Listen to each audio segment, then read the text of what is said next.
Hello students, good morning. Welcome into the chemistry world.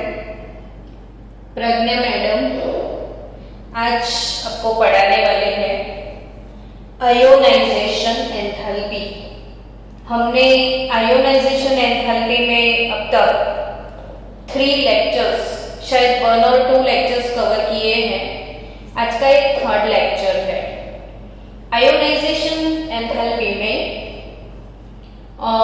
एक factor है जो कि है स्क्रीनिंग इफेक्ट, जो कि आयोनाइजेशन एंथैल्पी पे इफेक्ट करता है। हमने आयोनाइजेशन एंथैल्पी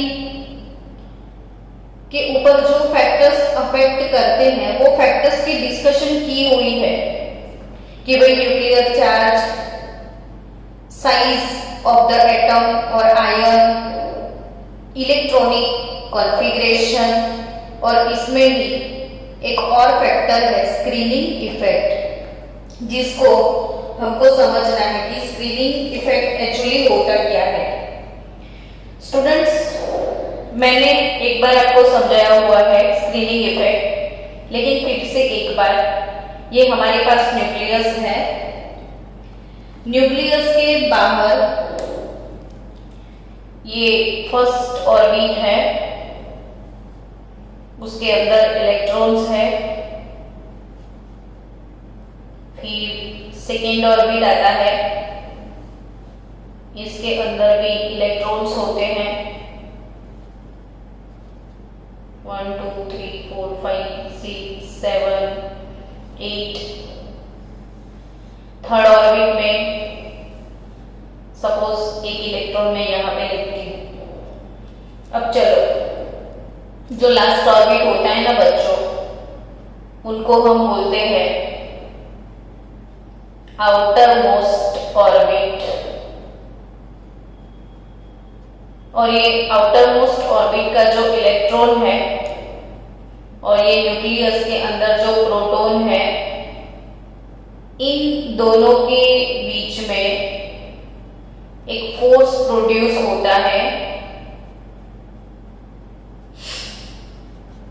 इसको बोलते हैं हम फोर्स ऑफ अट्रैक्शन।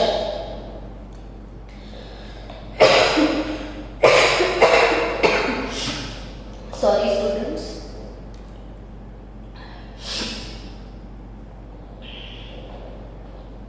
न्यूक्लियस और ये आउटर मोस्ट ऑर्बिट इलेक्ट्रॉन, ये पॉजिटिव चार्ज है, ये नेगेटिव चार्ज है, और पॉजिटिव नेगेटिव चार्ज के बीच फोर्स ऑफ अट्रैक्शन पैदा होता है। लेकिन यही इलेक्ट्रॉन की बात की जाए तो इन दोनों के बीच में क्या होगा? इन दोनों के बीच में क्या होगा? इनके बीच में क्या होगा? ये सारे इलेक्ट्रॉन और इनके बीच में क्या होगा? So there is a force of repulsion also. आपको पता होगा ना स्टूडेंट, ऑपोजिट चार्ज होते हैं तो अट्रैक्शन होता है, एक दूसरे की तरफ आते हैं, दैट इज अट्रैक्शन।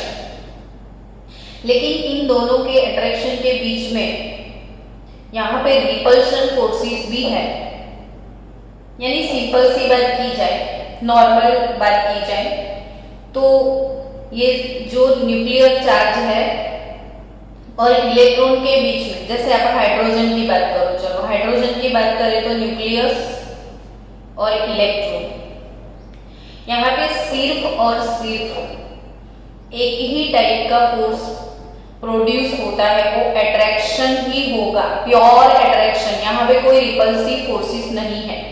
लेकिन जैसे जैसे न्यूक्लियस और आउटर मोस्ट इलेक्ट्रॉन के बीच में फुल्ली फिल्ड ऑर्बिटल्स आते हैं तो यहाँ पे रिपल्शन फोर्स भी चालू हो जाते हैं। यानी सीधी सी बात करें तो बीच वाले जो इलेक्ट्रॉन्स है, ऐसे बीच में जो इलेक्ट्रॉन्स है वो इन दोनों के बीच में एक स्क्रीन प्रोड्यूस करते हैं। एक शील्ड प्रोड्यूस करते हैं ताकि इन दोनों के बीच का अट्रैक्शन क्या होता है, देखो यहाँ पे प्योर अट्रैक्शन है और रिपल्शन भी है, तो force of attraction but obvious है थोड़ा डिक्रीज हो जाएगा। यहाँ सोचो या सिंपली ऐसे सोचो कि ये न्यूक्लियस है, ये इनर ऑर्बिट्स है, ये आउटर मोस्ट ऑर्बिट का इलेक्ट्रॉन है और बीच में जो इनर ऑर्बिटल इलेक्ट्रॉन्स होते हैं वो ऐसे शील्ड बनाते हैं, स्क्रीन बनाते हैं, जिनकी वजह से इन दोनों के बीच का जो अट्रैक्शन है वो डिक्रीज हो जाता है। और ये वाले इफेक्ट को हमको बोलना है स्क्रीनिंग इफेक्ट और शील्डिंग इफेक्ट। आई थिंक समझ में आ गया होगा। ये और ये इन दोनों के बीच में फुल्ली फिल्ड इलेक्ट्रॉन जो जैसे जैसे आते हैं तो स्क्रीनिंग इफेक्ट बहुत इंक्रीज हो जाता है। तो इस स्क्रीनिंग इफेक्ट का डेफिनेशन आप समझो कि द इनर इलेक्ट्रॉन यानी ये वाले अंदर वाले इलेक्ट्रॉन, ये outer, the inner electron shield और screen, inner electron shield or screen the outermost electron from the attractive pull of nucleus। ये जो attractive pull है न्यूक्लियस और इलेक्ट्रॉन के बीच का, उसके अंदर ये शील्ड प्रोड्यूस करते हैं कौन, तो inner orbital electron. This effect is therefore called shielding effect और स्क्रीनिंग इफेक्ट। तो यहाँ पे डेफिनेशन लिख दो आप, द इनर इलेक्ट्रॉन शील्ड और screen the outermost electron from the attractive pull of nucleus। This effect is therefore called shielding or screening effect। Due to that होता क्या है, तो जो इफेक्टिव न्यूक्लियर चार्ज आपको यहाँ पे रिपल्शन फोर्स जो लग रहे हैं ना, वो शील्डिंग इफेक्ट को स्क्रीनिंग कांस्टेंट सिग्मा से डिनोट करते हैं। ये जो शील्डिंग इफेक्ट है उसके लिए ये शील्डिंग इफेक्ट का जो मैग्नीट्यूड है, उसकी जो ताकत है, उसको हम कैलकुलेट कर सकते हैं, जिसको बोलते हैं हम स्क्रीनिंग कांस्टेंट सिग्मा। और ये जो न्यूक्लियर चार्ज होता है, पॉजिटिव न्यूक्लियर चार्ज जिसको Z बोलते हैं, तो ये pure attraction that is Z, लेकिन due to this shielding effect ये अट्रैक्शन डिक्रीज हो जाता है। इसको बोलना है आपको Z effective.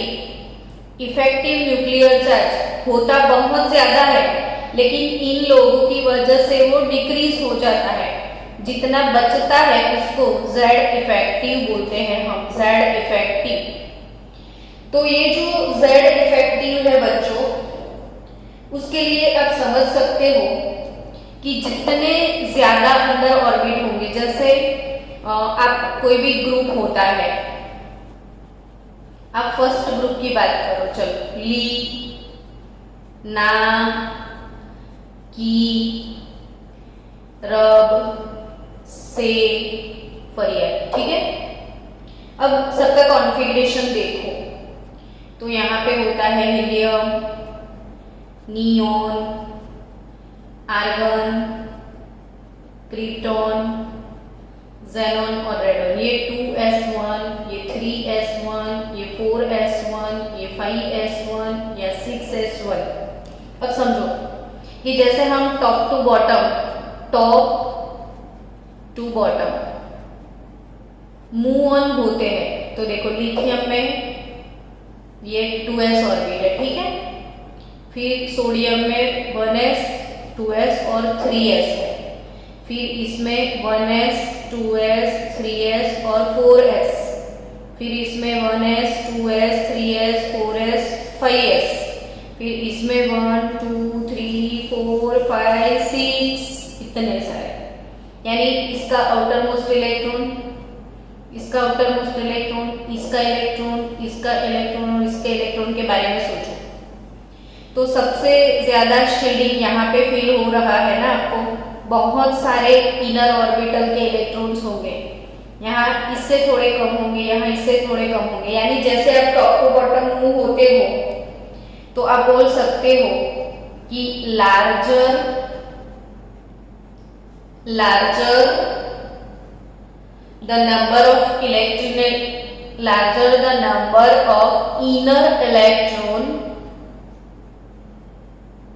larger the number of inner electron, greater is the screening effect, greater is the screening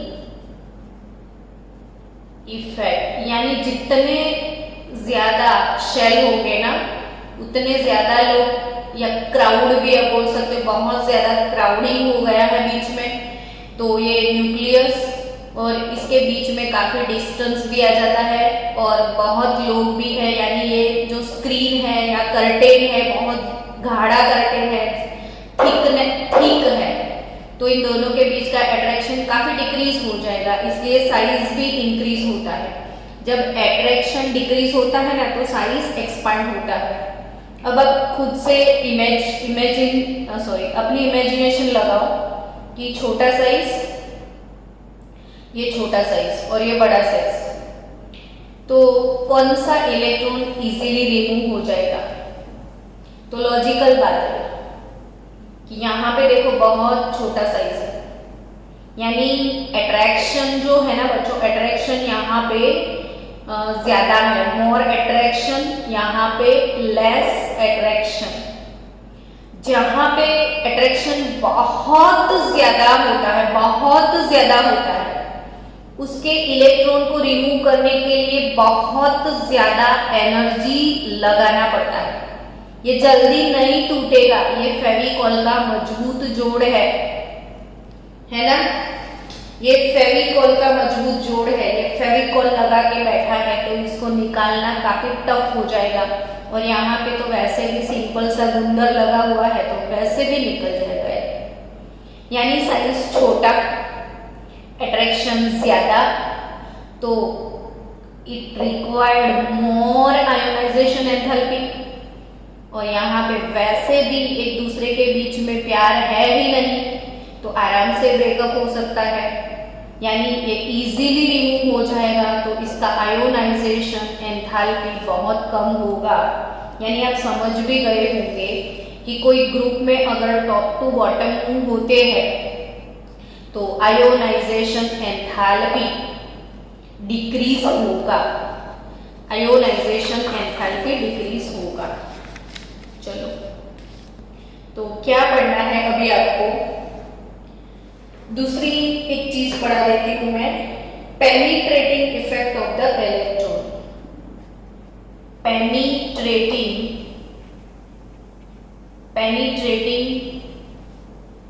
effect of electron, यानी कि शिलिंग इफेक्ट ऑफ इलेक्ट्रॉन भी बोल सकते हो। सो बच्चों, इन मल्टी इलेक्ट्रॉन एटम की बात करें तो इसमें s, p, d, f बहुत सारी ऑर्बिटल्स होती हैं। तो बहुत सारी ऑर्बिटल्स जब होती हैं तो इलेक्ट्रॉन फाइंडिंग प्रोबेबिलिटी जो बोला जाए, इलेक्ट्रॉन फाइंडिंग प्रोबेबिलिटी सबसे ज्यादा s ऑर्बिट में बोल सकते हो आप। क्यों? तो कि देखो, न्यूक्लियस के आजू बाजू जब s ऑर्बिटल होता है तो वो स्फेरिकल होता है, यानी electron finding probability spherical shape में है, यानी न्यूक्लियस की चारों तरफ से है इलेक्ट्रॉन फाइंडिंग प्रोबेबिलिटी, प्लस इसका साइज भी तो छोटा है। अब एक बात सोचो आप कि एक छोटा सा कमरा है, उसके अंदर 50 लोगों को बैठना है, तो छोटे से कमरे के अंदर जब 50 लोग बैठेंगे तो काफी एकदम गीच सा लगेगा, यानी बहुत ज्यादा आपको क्राउडिंग फील होगा, है ना, क्योंकि उसका साइज छोटा है। अब वही 50 लोग एक खुले से ग्राउंड में चले गए तो अलग अलग हो गए, काफी दूर हो गए। अब दूर हो गए ना तो आपको पॉपुलेशन जैसा कुछ लगेगा ही नहीं, यानी जो स्क्रीन है वो पतला हो चुका है, पतला है, बीच में से भी दिख रहा है, ट्रांसपेरेंट आता है, वैसा ही सेम कि s ऑर्बिटल बहुत छोटा है तो इसमें क्राउडिंग लगता है, यानी इसका स्क्रीनिंग इफेक्ट s का सबसे ज्यादा होता है। अब p तो डम्बेल शेप है, यानी इलेक्ट्रॉन फाइंडिंग प्रोबेबिलिटी बहुत कम एरिया में है। d बोलो तो डबल डम्बेल हो जाएगा, f बोलो तो कितने सारे डम्बेल हो जाएंगे। तो d and f orbitals are very large orbital, so electron finding probability is less here। और वैसे भी लार्ज है ना, तो इलेक्ट्रॉन काफी दूर दूर होंगे, तो ये स्क्रीन काफी पतला हो जाता है, यानी शील्डिंग इफेक्ट डिक्रीज करता है डी एंड एफ ऑर्बिटल। तो सबसे ज्यादा पेनिट्रेटिंग इफेक्ट या शील्डिंग इफेक्ट बोला जाए तो S greater than P greater than D greater than F, shielding effect सबसे ज्यादा S इलेक्ट्रॉन का होगा।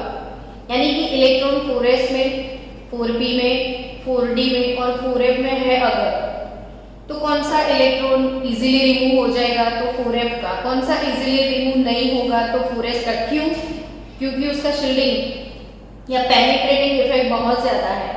सो वो न्यूक्लियस के पूरे हर एक एरिया में है, तो वो न्यूक्लियस से ज्यादा अट्रैक्शन फील करता है, तो ज्यादा अट्रैक्शन को ब्रेक करने के लिए ज्यादा एनर्जी चाहिए। सो यहाँ पे highest ionization energy s electron का होता है। चलो अब कुछ और बातें हैं जो हमको आज पढ़नी है, तो वो बातों को शेयर की जाए, है ना।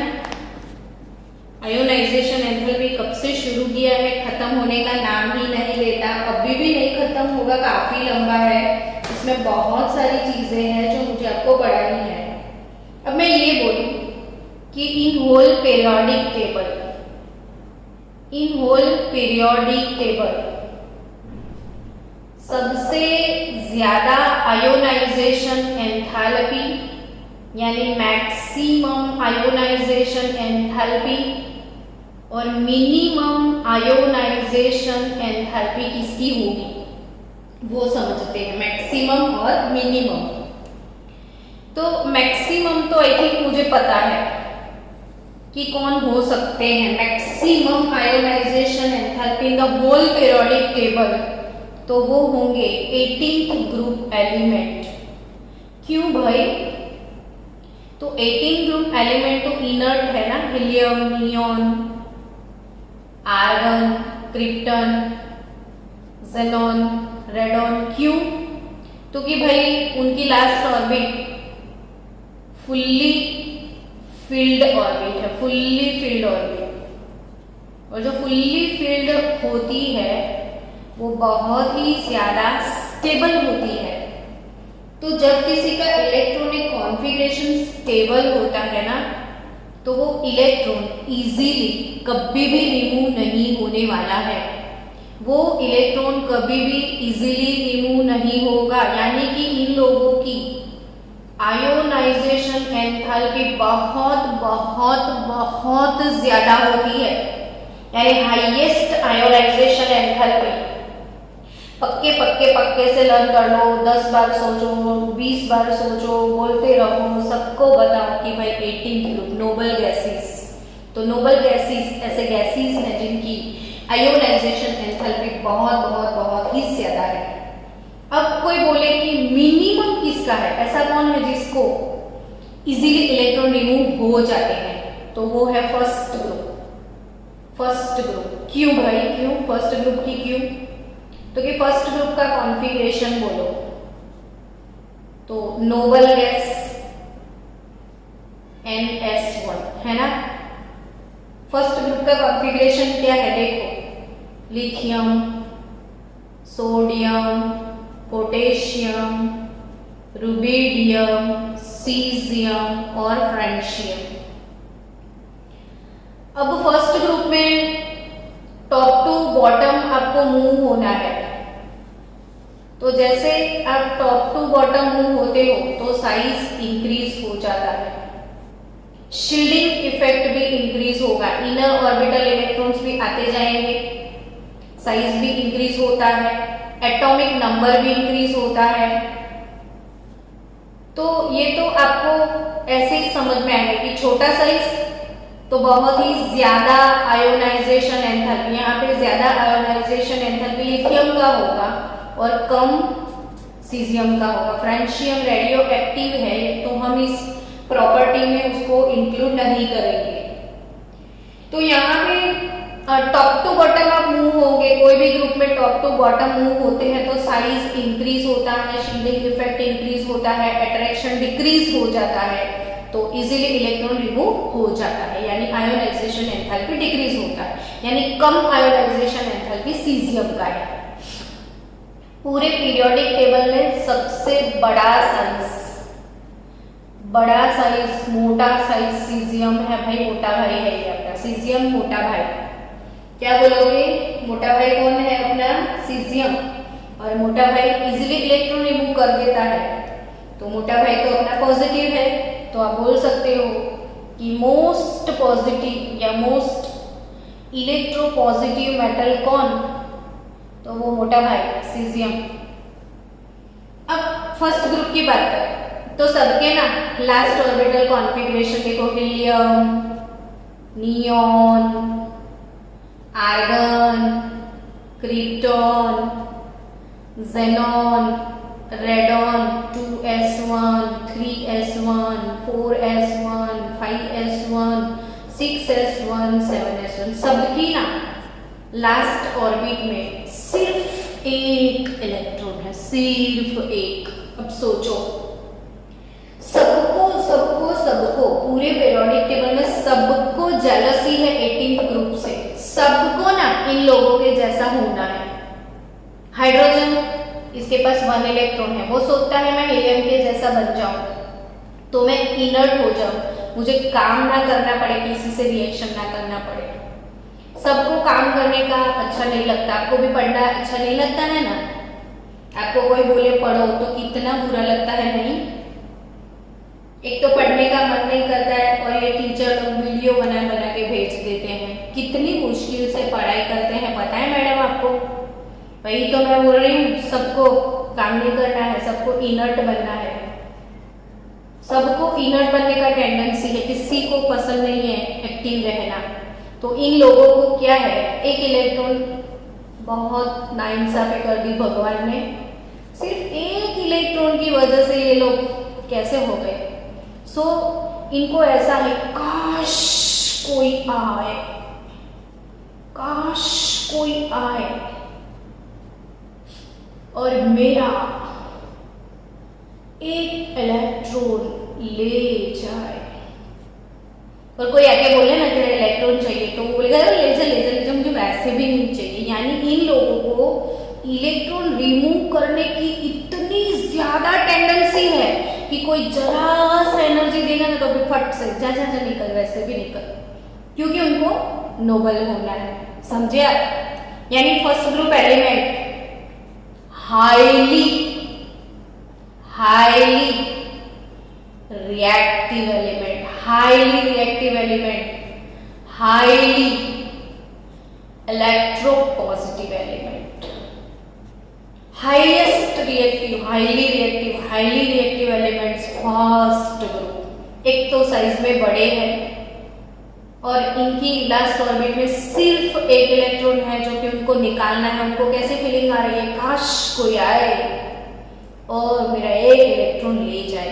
और ये ना जैसे हवा का झोंका आया तो बोलते हैं ओ मेरा इलेक्ट्रॉन ले जा, पानी में डालो उसको बोलते हैं मेरा इलेक्ट्रॉन ले जा, उसको एसिड में डालो, अल्कोहल, सबके साथ ऐसे विगरसली रिएक्ट करते हैं, विगरसली कि आप सोच भी नहीं सकते कि सोडियम का एक छोटा सा पीस लेके आप पानी में डाल दो ना, ब्लास्ट हो जाएगा, ब्लास्ट। मैं आपको भेजूंगी एक video, chemical reactions of sodium, आप देखना, मजा आएगा आपको।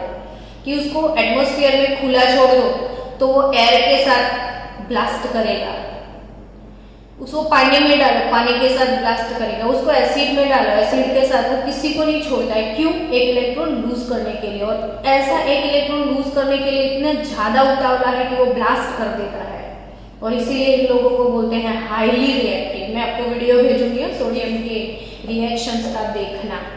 तो आप यहाँ पे क्या पढ़े आज कि टॉप टू बॉटम मूव होते हैं तो आयोनाइजेशन एंथैल्पी जो है वो डिक्रीज हो जाता है। अगर ग्राफ प्लॉट किया जाए ना बच्चों,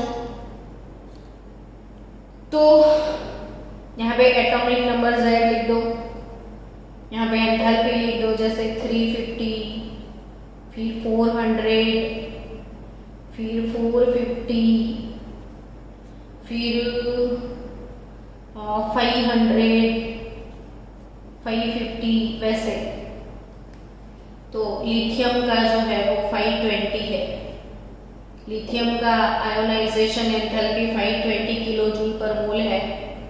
इससे थोड़ा कम सोडियम का है, 496 जैसा है कुछ, 496 जितना है। फिर पोटेशियम का डिक्रीज हो जाता है एकदम सडनली, वो है 419 के आसपास, 419।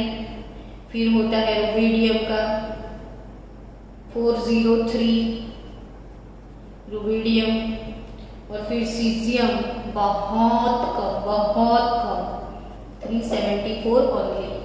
यानी ग्रुप में अगर आप टॉप टू बॉटम मूव होने वाले हो, ग्रुप में टॉप टू बॉटम मूव होते हो, तो आयोनाइजेशन एंथैल्पी डिक्रीज होता है।